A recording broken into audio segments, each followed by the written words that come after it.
ये कहानी ऐसे मॉन्स्टर के बारे में है जो कि लोगों को फॉलो करती है और उसे मार देती है। इससे भाग तो सकते हैं पर हमेशा के लिए बच नहीं सकते। इससे बचने का सिर्फ एक ही रास्ता है, किसी के साथ इंटीमेट हो ताकि ये श्राप उसके पास चला जाए। फिर ये मॉन्स्टर अब उसको फॉलो करेगी। आज जिस मूवी को एक्सप्लेन करेंगे उसका नाम है इट फॉलोज। ये मूवी साल 2014 में आई थी। कहानी की शुरुआत में हम एक लड़की को देखते हैं जो कि किसी से डरकर भाग रही होती है। वहाँ पर उसके डैड उसे रोकने की कोशिश करते हैं और वो वहाँ से कार लेकर भाग जाती है। फिर वो हमें अकेली एक सुनसान बीच पर दिखती है और वो काफ़ी डरी हुई थी और रो भी रही थी। तभी उसके डैड का कॉल आता है तो वो बोलती है कि मैं आप दोनों से बहुत प्यार करती हूँ, सॉरी कि आप दोनों को इतना परेशान किया है।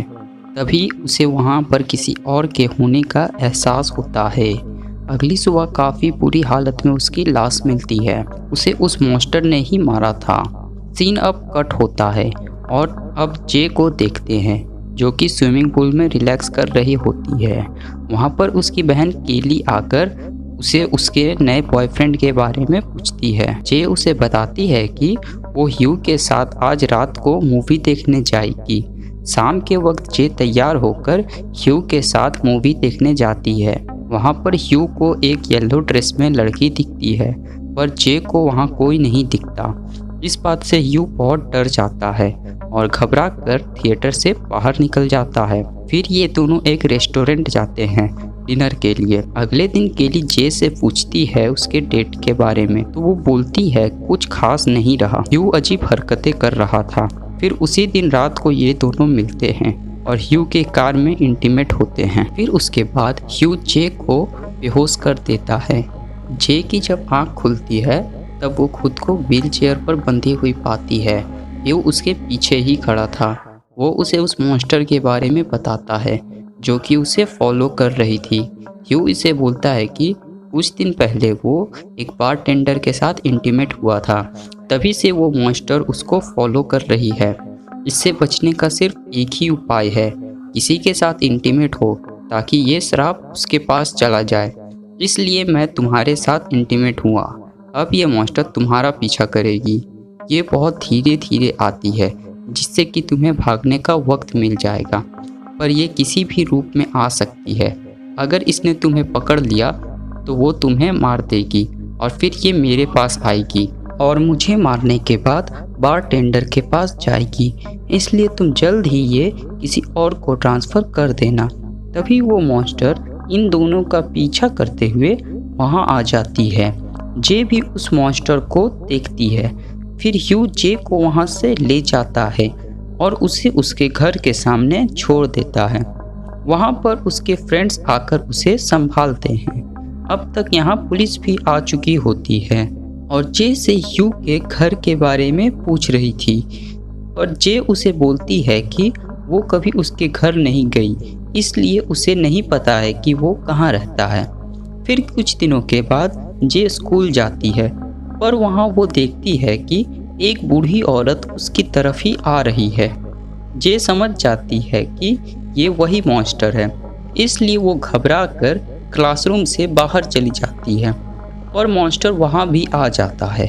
जैसा कि ह्यू ने इसे बताया था कि ये मॉन्स्टर काफ़ी धीरे धीरे आती है, जिस वजह से जे वहाँ से भागने में कामयाब हो जाती है। इसके बाद वो केली और पॉल को ये सब बातें बताती है। पॉल के बारे में जान लो कि वो इन लोगों का दोस्त है। अब कहानी में वापस आते हैं। इन दोनों को जे की बातों का विश्वास नहीं होता है, पर फिर भी पॉल उसे बोलता है कि आज मैं यहाँ पर रुक जाता हूँ, पूरी रात निगरानी रखूँगा। फिर हम देखते हैं कि केली को नींद नहीं आ रही थी। वो पॉल के पास आकर सोफे पर बैठ जाती है। फिर वो दोनों टीवी देखते हुए बात कर रहे थे। तभी अचानक से कांच टूटने की आवाज़ आती है। पॉल चेक करने जाता है तो पता चलता है कि किचन की कांच टूटी है पर वहाँ पे कोई है नहीं। फिर वो केली को जगाने ऊपर जाता है। अब जे किचन में जाती है चेक करने के लिए तो उसे वहाँ पर वो मॉन्स्टर दिखती है जे बहुत ज़्यादा डर जाती है। वो वहाँ से भागकर ऊपर अपने कमरे में चली जाती है। वहाँ केली और पॉल भी आ जाते हैं, पर उन्हें वो मॉन्स्टर दिखाई नहीं दे रहा था। इसलिए ये दोनों जे की बातों का विश्वास नहीं कर पा रहे थे। तभी जे की फ्रेंड यारा वहाँ पर आ जाती है और उसके पीछे वो मॉन्स्टर भी वहाँ आ जाती है। उसे देखकर जे बालकनी से भागकर प्लेग्राउंड में चली जाती है। कुछ देर में उसे ढूंढते हुए उसके फ्रेंड भी वहाँ पर आ जाते हैं और उनके साथ उनका नेबर ग्रेग भी था। जे ग्रेग को सारी बातें बता देती है। फिर सब लोग ग्रेग की कार में ह्यू को ढूंढने जाते हैं। ह्यू का घर बिल्कुल सुनसान इलाके में था और उसके घर की हालत बिल्कुल खंडर जैसी हो गई थी। दरअसल ह्यू यहाँ रेंट पर रहता था और जे को अपना श्राप ट्रांसफ़र करने के बाद वो अपने असली घर चला गया। यहाँ कुछ देर छानबीन करने पर पॉल को ह्यू की एक तस्वीर मिलती है। पॉल उसकी जैकेट को देखकर पहचान लेता है कि वो कौन सी स्कूल की है। फिर ये लोग उसके स्कूल जाते हैं तो पता चलता है कि ह्यू का असली नाम जेफ है। वहाँ से उसका एड्रेस लेकर ये लोग उसके घर जाते हैं। वहाँ पर जेफ जे से माफ़ी मांगता है और बोलता है कि उसके पास कोई और ऑप्शन नहीं था। वो जे को भी यही सलाह देता है कि वो अपना श्राप किसी और को दे दे। दरअसल मूवी के स्टार्टिंग में हमने एक लड़की को भागते हुए देखा था। उसे श्राप जेफ यानी कि ह्यू ने ही ट्रांसफ़र किया था, पर उसके मरने के बाद वो मॉन्स्टर फिर से इसका पीछा करने लगी थी। इसलिए जेफ ने अपना श्राप फिर से जे को ट्रांसफ़र कर दिया था। इसके बाद ग्रेग सभी को लेकर अपने फार्म हाउस आ जाता है। यहाँ पर ये लोग बीच पर चिल कर रहे थे। तभी यहाँ पर यारा के रूप में वो मॉन्स्टर जे के ऊपर अटैक कर देती है। पॉल बचाने की कोशिश करता है तो वो मॉन्स्टर उस पर भी अटैक करती है। फिर ये लोग पास में ही मौजूद बोट हाउस में छुप जाते हैं। अब जे उस मॉन्स्टर को गोली मारती है और उसे कुछ भी नहीं होता है। तब जे दरवाज़ा बंद कर देती है। अब जे की फ्रेंड्स को भी उसकी बातों पर बिलीव हो जाता है। इसके बाद मॉन्स्टर दरवाज़ा तोड़ देता है, पर जे किसी तरह ग्रेग की कार लेकर भाग जाती है। पर कुछ दूर जाते ही उसका एक्सीडेंट हो जाता है, जिसके बाद उसे हॉस्पिटल में एडमिट करना पड़ता है। यहाँ पर जे को काफ़ी डर लग रहा था, कहीं वो मॉन्स्टर यहाँ भी ना आ जाए। ग्रेग जे को इंटीमेट होने के लिए बोलता है ताकि ये श्राप उसके पास आ जाए। जे भी इसके लिए तैयार हो जाती है। फिर ये लोग हॉस्पिटल में ही इंटीमेट होते हैं। अब कुछ दिन बीत जाता है, पर जे को वो मॉन्स्टर नहीं दिखता। उधर ग्रेग इस बात को बहुत हल्के में ले रहा था। उसे लग रहा था कि जे की मेंटल हालत ठीक नहीं है, इसलिए वो ऐसी बातें कर रही थी। उसी रात को जे अपने विंडो से ग्रेग को उसके घर जाते दिखती है और उसके अजीब हरकत को देखकर जे को पता चल जाता है कि वो मॉन्स्टर है ग्रेग के रूप में। जे उसे बचाने के लिए दौड़ कर जाती है। अब वो मॉन्स्टर ग्रेग की मॉम का रूप लेकर डोर नॉक कर रही थी।